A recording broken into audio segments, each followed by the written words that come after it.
আরেকটি সাদৃশ্য নিয়ে এখন আলোচনা করব, সেটা হচ্ছে হিন্দু ধর্ম এবং ইসলামে নারীদের মর্যাদা। নারীদের মর্যাদা অনেকে বলে যে ইসলাম নারীদেরকে কোনো অধিকারই দেয়নি, নারীদের কোনো স্বাধীনতা দেয়নি। ইসলাম নারীদের প্যাকেট করছে, অর্থাৎ তাদেরকে বোরখা পরিয়ে বাড়িতে রেখে, অর্থাৎ তাদেরকে পর্দা করিয়ে তাদের স্বাধীনতা হরণ করছে। এটা অনেকে বলে। আমি তাদেরকে বলতে চাই যে আপনারা নিজস্ব ধর্মগ্রন্থগুলো পড়ুন, অন্যান্য ধর্মগ্রন্থগুলো পড়ুন। যদি আপনি নাস্তিক হন তাহলে শুধু ইসলামের সমালোচনা না করে অন্যান্য ধর্মগ্রন্থগুলো পড়ুন যে সেখানে কী বলা হচ্ছে। ঋগ্বেদে উল্লেখ করা আছে, ঋগ্বেদ 8 নম্বর মণ্ডল 33 নম্বর সূক্ত 19 নম্বর মন্ত্র।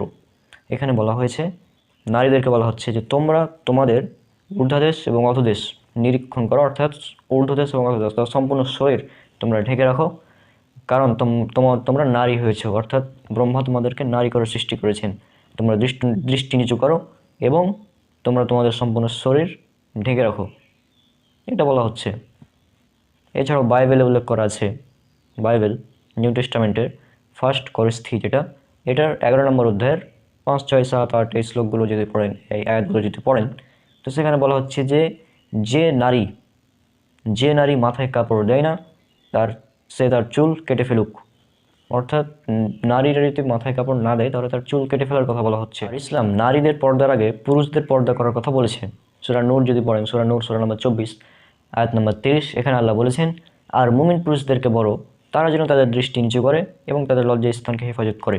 এবং এর পরের আয়াতে বলা হচ্ছে, সূরা নূর সূরা নম্বর 24 আয়াত নম্বর 31, আর মুমিন নারীদেরকে বলো তারা যেন তাদের দৃষ্টি নিচু করে এবং তাদের লজ্জা স্থানের হেফাজত করে, আর যা প্রকাশ থাকে তা ব্যতীত তাদের সৌন্দর্য যেন প্রকাশ না করে।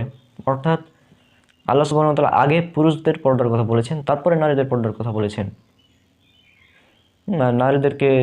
নারীদের চুল কেটে ফেলো এ ধরনের কোনো কথা বলেননি।